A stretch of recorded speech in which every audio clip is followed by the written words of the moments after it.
The results came out 2 weeks after his death and it was negative. The way my mom screamed, she just sat down on the bed and started crying.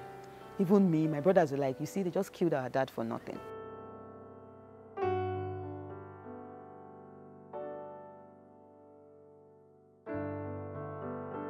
I met my dad in the bedroom with the shower on. So I was like, what's the problem?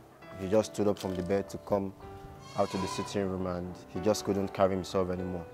As if first aider and free experience I have.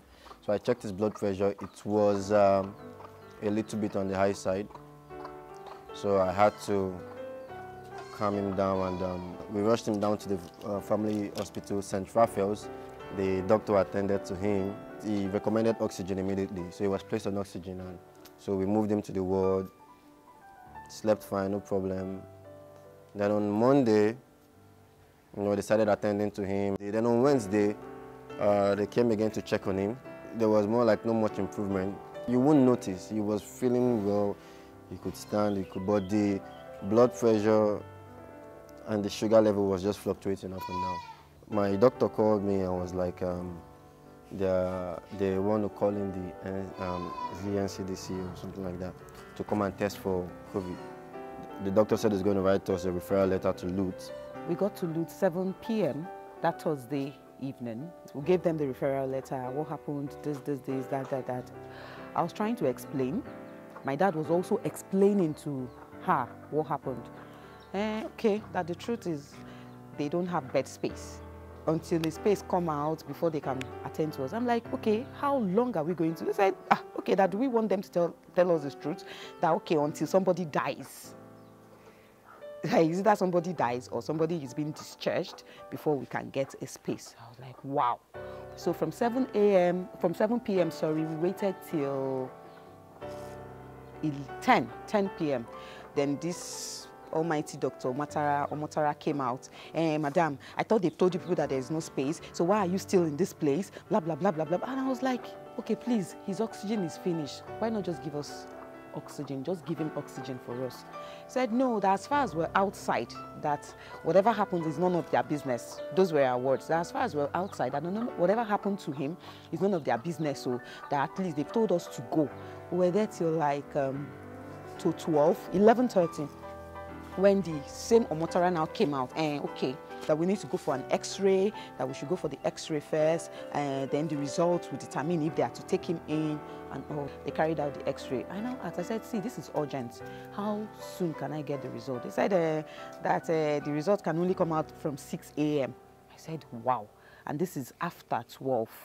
2:30 a.m. My mom now said, why not let's go back there and see if we can still beg them. I got there, called the people there.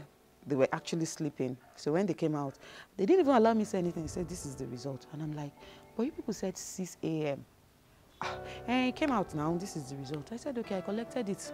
Went back to the emergency gate, and I told them, okay, the result is out. The doctor was like, okay, hold on, let me have the paper inside. You know, to see the way she was treating us like we had leprosy in us. You know, let me see the results. I now gave it to her, and she read it, and she said, what did I tell you? Can you see it? What did I tell you? I'm like, hello, he's a COVID patient. Immediately my world came crashing. I was like, what the hell? How? I was trying to this man has been indoors for the past 3 months. He has not stepped out. We've not received any visitor. Like, how come? We started finding our way to IDH Yaba. And I told myself, I said, X-ray, bringing out COVID results. I don't understand. That was when I was like, it's either LUTH don't know what they are doing or they are. Got to IDH around 2-3. The nurses on night duty called the doctor for us. We explained everything. He was even the one explaining to the doctor the drugs he takes, how long he's been hypertensive, what he's been doing, you know, all that. So the doctor looked at him, read the X-ray report, and like, no, this is definitely not a COVID case. That why does LUTH keep doing this? That this is what they do at all time. They make sure they do everything to drive people away from them. I said, sir, I want that COVID test to be done on him, so that at least I have a result to show to any hospital we go to that he is not a COVID patient. He said, okay, that there's nothing they can do, that their lab opens for 9.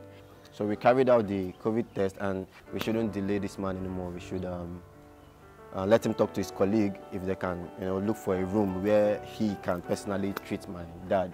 The nurses were just taking their time to attend to him. I think the doctor called back and told them to take that case personal. So the nurses too came out. It was written all over their faces that they weren't happy. We're getting the doctor involved again. From the way he was breathing, you could notice the movement of the heart, like it was already hitting the body. He had lost strength. There was nothing left. So he just fell on the bed, and this time, tears dropping in his eyes, and tears dropping from his eyes, and he asked again, where's his oxygen? So this time I just couldn't give him an answer. I just, turned to get a comfortable position, and just shook his head. I ran out to meet the nurse, and I said, okay, we've taken him to the room, come attend to him now. And the nurse I actually met told me until she's done sorting out her food. I ran straight to where the matron was, and I told her, I said, ma, can you just please, even if it's 10 seconds of your time, give it to this man, let him talk to you. She just looked at me, hissed, and went back to her office.